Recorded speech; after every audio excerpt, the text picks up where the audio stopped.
police versus citizen, surveillance, citizens versus police, and whistleblowers, citizens versus citizens in the justice system. Do we actually have a right to privacy? What do we do with the recordings? What the detectives previously showed us here, like a video of a person they were surveilling with people who were unconnected to the potential crime in the background, that would be illegal in Germany. You couldn't show something like that in a workshop, for example, because that would be publication. And I focus on the German system, not only because I look like a Lufthansa flight attendant, but because I actually thought that by now someone would have presented something on the right to privacy from the Australian perspective. And so far nobody has, so I'm still stuck with the German system. But one of the reasons why the German system is quite interesting is because it's supposed to be one of the strictest systems when it comes to privacy protection. But very arrogantly I thought, oh great, I take the German system and I show all these Australians how strict the Germans are and how well we protect privacy. And I was so disappointed when I came to the end of my research, because we're not that great. We have great laws, but we don't have great protection. And that is usually due to the judges, because in the German civil law system, the judge determines what evidence is admissible in court. And quite frequently, most of the evidence that is brought to court is also declared admissible, even though in the Australian system it would probably be illegal and it would never reach the court or the jury. So, I'm going to obviously talk a little bit about the historical context, why we have these strict privacy laws. I'm also going to talk about surveillance, police versus citizens, citizens versus police, and citizens versus citizens. I'm going to show you a little bit what the German basic law, what the German constitution sought to protect, and then what the case law is making with these protections we actually have in the law. And then the shattering conclusions. Obviously, one of the reasons why we have very strict data protection and privacy laws in Germany is because when we, after the recovery from World War II in 1949, we developed the constitution, or what we call the basic law. The reason why it's called the basic law is because it's actually not a constitution. It was never voted upon by the people. The basic law was written by German lawyers, but under surveillance of the Allies. So the Allies basically looked after the Germans, giving themselves quite a restrictive constitution, in particular when it came to protecting freedom, but also a particular way the state was, the democracy was created.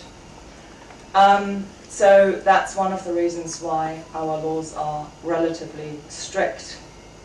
One of the reasons I thought we'd have really strict privacy laws and, you know, surveillance and surveillance wouldn't be allowed in German courts was because we're frequently the bad boys in the European Union. Whenever it comes to security, for example, when the European arrest warrant was being introduced, the Germans didn't want to have it because of privacy concerns, and they delayed the action of that warrant for a very long time. Then obviously we have the experience of the Eastern German surveillance state between 1961 and 1989. And the data that was collected during that unjust surveillance regime was then later on very prominently given back to the people who were surveyed, and they could actually look into their files that had been created by police and by other citizens who acted as informants. And how important that process of reconciliation was shows that actually a couple of days ago the leader or the director of the Gauck department, Mr. Gauck, who initiated that process of reconciliation, has become our federal president, which is very toothless but quite significant office in Germany, because you're representative. You represent the German people. So that was a very significant step. However, despite all these experiences, the laws that have been created in the field of criminal procedure are actually not that positive. When you look at the 1970s and terrorism in Germany, we had a lot of laws that actually infringed privacy, like the Rasterfahndung, which is actually a net investigation. So data from anything that is public, like electricity bills and things like that, can be sifted through by police to then find criminals. That was restricted in 2006, and they said, no, we can't do that. There's a particular sphere, the private sphere, that we cannot touch. So we changed that.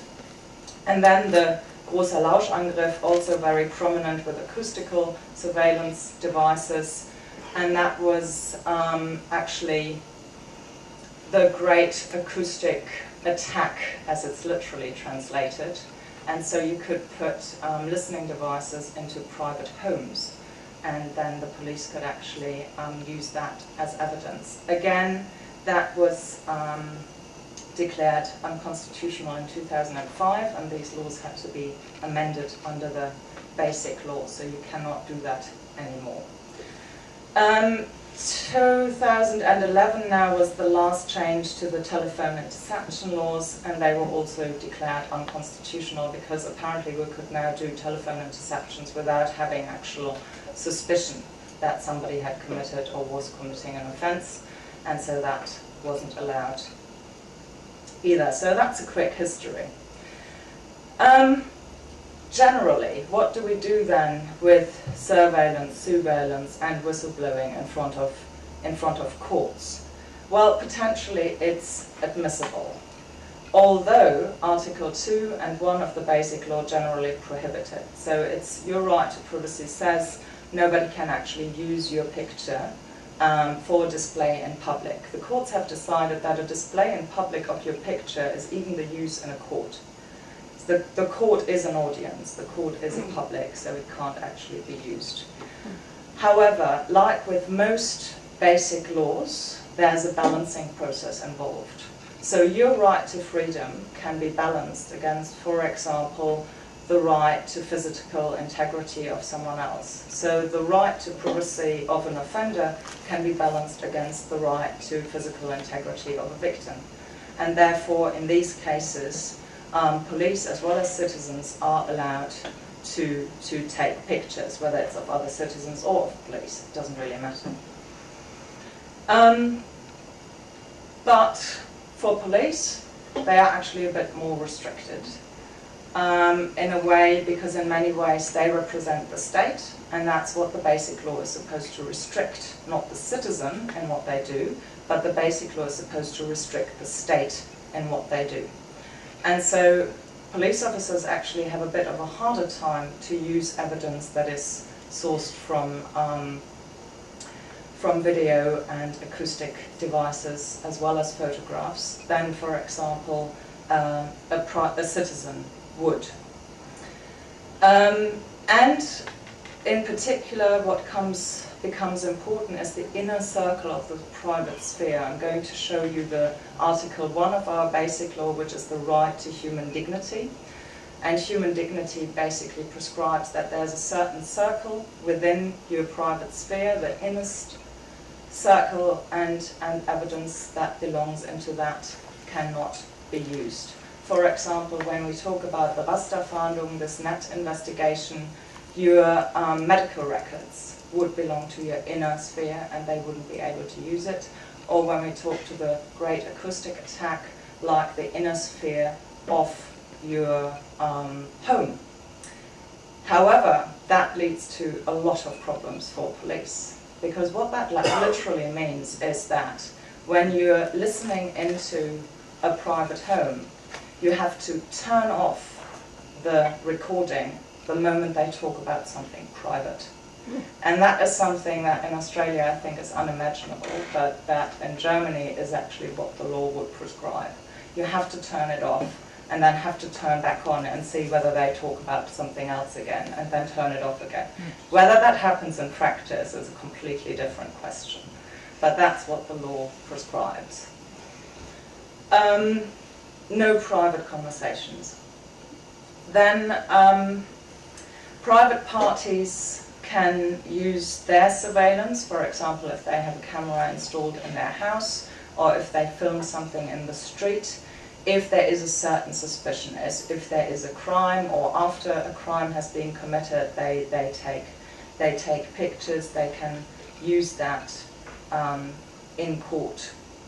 And there are cases where you have, in civil cases, I'm not only talking about criminal cases, but also in civil cases, where, for example, the employer installed a camera to find out that an employee was stealing, and he could actually use that as evidence in court.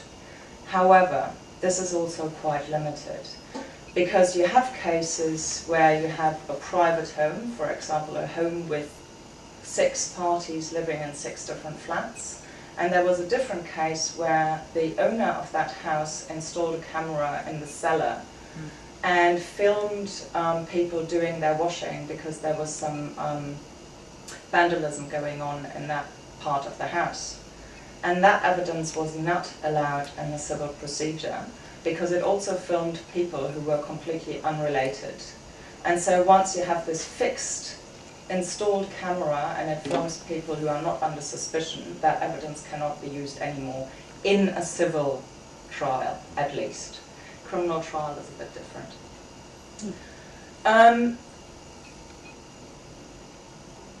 So Article 2 basically tells you that you have personal freedom. In case of police, obviously that freedom is a bit more restricted. So as we don't have any case law yet in relation to surveillance, my assumption is that evidence against police officers will most of the time be admissible in front of courts, because the personal freedom of a police officer is much more restrictable than the personal freedom of a private citizen. So there wouldn't be the problems you have when you're filming private people. So that is not the problem, because that law, as you see in number 2, can actually be balanced. So it can be interfered with pursuant to a law. So that's the balancing I was talking about before. What cannot be balanced is human dignity. So nothing at all can actually be balanced against human dignity, not your right to life. The only thing we're a bit uncertain about in Germany is the torture, because torture is worse than death, and so we might be able to actually balance that, but it's a little bit of a problem. Now, because of that, as I said in the beginning, the laws were changed, like the NAT investigations were changed because of human dignity. The acoustic sort of attacks were changed because of human dignity. So the state is actually rather limited by this one. And then we have that, and you can't read that, and you're not supposed to. I will tell you what it says. And then there's the problem of the limits to the inner circle. So you can actually only get a warrant if there is, to the inner circle, if there is a suspicion of an especially serious crime, and if there is no other option available, and only for a very limited time. So these warrants you get are usually very, very restrictive. Or if there's a danger to public safety or life. And then obviously for all of these you need a judicial order. So there's a clear restriction to the home which follows from the human dignity idea. Now, in relation to case law, the case law was really interesting, and I'm not going to bore you with too many cases. And I only looked at the case law to see whether I could find something on surveillance, and I didn't, which is a shame. But what applies here will apply to surveillance, so there's not that much of a difference. The funny thing about the criminal trial is that until 2001, no video evidence, no acoustic evidence, and no photograph was ever declared inadmissible in a German court, in a German criminal court until 2001. So German judges seem to be quite fond to just admit it, and yeah, there was no problem at all. And when you have a look, if you knew how warrants were given out in the German court system, I mean, I just learned today a little bit that in Australia it's not that much different, but in Australia you have a bit more scrutiny at least than in Germany. They just hand them out like warm bread. It's not much of a scrutiny there. So we would hope that the scrutiny comes in the court process, but it really didn't until 2001. And a tiny little magistrate court in Stuttgart decided in a case that no, we're not going to admit that video evidence in a criminal court. And it was a lady who had changed, allegedly, because she wasn't convicted, had allegedly changed the price tag on a leather purse and was filmed in the department store doing that. And then she came into the little Stuttgart's magistrate court and she said, I'm not allowing you to use this video. And they said, well, but, you know, we always use the video. And she said, yeah, but I didn't consent to me being videoed. Yeah, but you're an offender, so you don't need to. Yes, I do. And the court decided, yes, she had to. And it said nowhere in the department stores that people doing their shopping in the department store were actually filmed. And therefore, she actually was found not guilty, because there was no evidence. And so very quickly the legislature sort of changed in that respect, and they told that, or it said then in paragraph 6b of the Federal Data Protection Law, that for certain private spaces that were accessible to the public, you could, under certain circumstances, if you made it really obvious to everyone who entered that space, do video recording, but only to protect particular laws within your particular space. And so it's still quite restricted, but they actually changed it, and therefore now we can get caught by video. We could otherwise, but it wasn't actually legal. Like there's a lot of there are a lot of cases that could actually be reopened. So in civil cases, as I said before, much more frequently evidence wasn't admissible. So that was the practice there, but criminal was rather different. In conclusions, what did we learn from that? Well, a little bit about the German system. Not much about surveillance, but we can say that police is more restricted than the public when it comes to video and audio recording. Because police cannot intrude the inner circle, privates can. Privates as well as police cannot publish any material.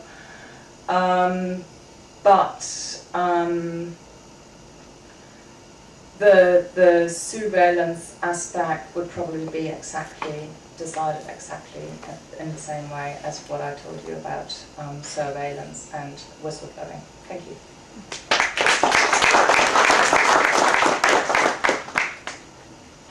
Yes? Yeah, look, actually, I really enjoyed your presentation, partly because it sort of reminded me that publicness is a deeply culturally specific thing, as indeed privateness. And Germany is interesting because with the introduction of Google Street View, there was a huge public outcry about Street View in a way which just didn't occur in the US or Australia.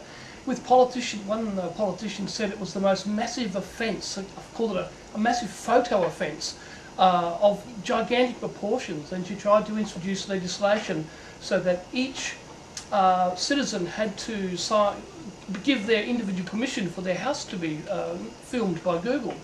And of course, in Germany, in Street View, they have to erase the entire person, the entire house, and the number plate. So when you look on the street, it looks like a neutron bomb's gone off. All you see is buildings, dogs with just the leash being held by nobody. Dogs don't have rights. No, the dog's strict definition as well, obviously. Yeah, that's right. The dog doesn't count. We have what the art copyright law says. We have the right to our own picture, and so our picture cannot be distributed without our consent, and we take that quite seriously. Me? Well, the wise great speaking of dogs, it all explains to me why now Inspector Rex is self-victim. It's Austrian.